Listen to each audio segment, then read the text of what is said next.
Airports seem to speed up every year. Gates change faster, screens replace people, lines move without warning. And if you're over 65, your body often notices the pace long before your boarding pass does. Flying later in life isn't just harder, it's different. Counters disappear, apps become mandatory, rules quietly change while no one ever pauses to explain what older travelers are actually allowed to ask for. Here's what most people don't realize. Airlines already give senior travelers more protections, more flexibility, and more support than the average passenger. The problem isn't age. The problem is silence. No one tells you how to use these protections until something goes wrong. This video is that missing explanation. Inside are 11 airport and airline rules updated for 2026 that can protect your energy, your medications, your joints, and in one case, prevent your trip from ending before it starts. And I'll warn you now, rule number 10 is the one that quietly stops travelers at security even when everything else is done right. If you're over 65 or helping someone who is, this isn't a video you watch after a bad airport experience. It's the one you watch before leaving home. Most trips today don't start at the airport. They start on a phone. Airlines now assume every passenger will check in digitally, scan a QR code, maybe even use facial recognition, then move along. For many seniors, that's where confusion begins. Full-service check-in counters still exist, but there are fewer of them, and signage often funnels people into express lanes meant for travelers who already checked in online. Once you're in those lanes, no one can help you fix a problem. Here's the rule most seniors don't hear clearly enough. You are still entitled to a printed boarding pass and in-person assistance. If you need help, avoid bag drop-only lanes and look specifically for full-service check-in or special assistance counters. That's where a real agent can correct mistakes, print documents, and answer questions. Because airlines rely so heavily on apps now, seniors who prefer human help should arrive earlier than the suggested minimum. For domestic flights, 3 hours gives you breathing room. There's also a quieter workaround. A family member can check you in remotely using the airline app and email your boarding pass so you can print it at home. You arrive with paper in hand, skip the confusion, and start calmer. Many seniors assume wheelchair or mobility help can be requested once they arrive. In 2026, that assumption causes missed flights. At large airports like Atlanta, Denver, or Los Angeles, mobility assistance is expected to be added to your reservation at least 48 hours before departure. If it isn't in the system, staff may say they'll try, but priority always goes to passengers who planned ahead. That's how people end up walking long terminals alone or watching boarding begin while they're still waiting. The fix is simple, but the wording matters. When booking or shortly after, call the airline and say, "Please add continuous mobility assistance from check-in through boarding."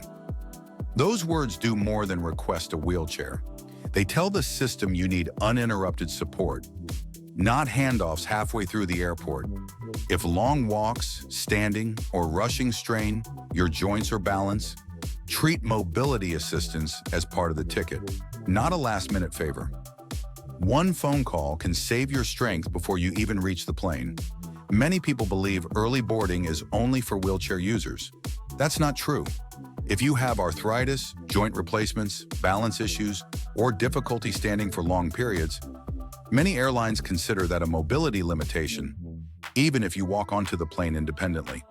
The key is using airline language. Ask this when booking or by phone later. Can you add assisted boarding and mobility support to my reservation? That creates a hidden note called a special service request. At the gate, that note often flags your boarding pass so you're invited to board earlier instead of standing while half the plane passes by. This isn't special treatment, it's injury prevention. Mobility assistance doesn't mean you should be separated from the person helping you. When you receive assistance, airlines are often expected to keep one companion connected to you. That includes staying together through security and boarding. At check-in or the gate, don't say, "We're together." Say instead, "I'm receiving mobility assistance. Please link my companion for continuity." That tells the system you move as a unit. There's another option many seniors don't know about. Some airports can issue a gate escort pass for a family member who isn't flying.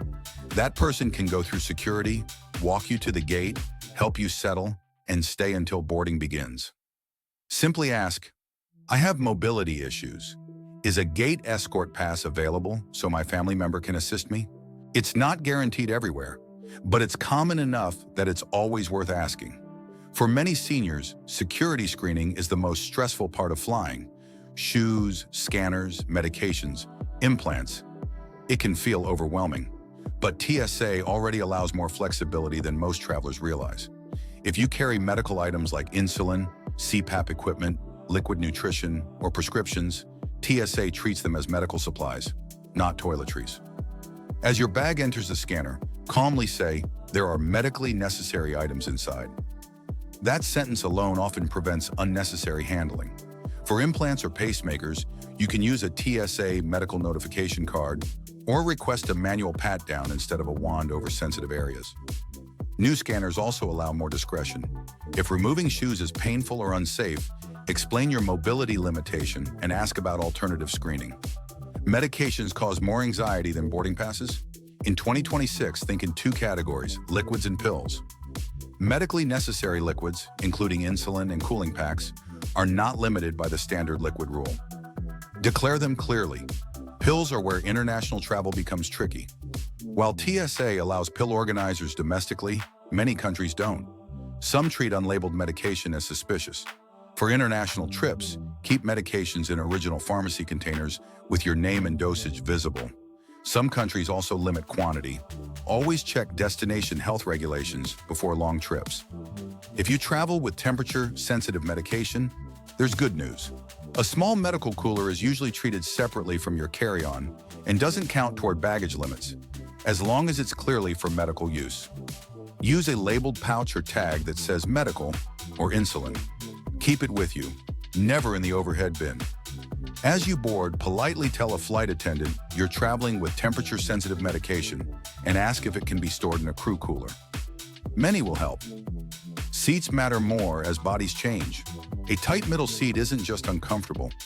It can cause days of pain. On many airlines, aisle or bulkhead seats can qualify as accessibility needs, not preferences. Instead of asking to switch seats, say, I need an accessibility seat for mobility reasons under DOT policy.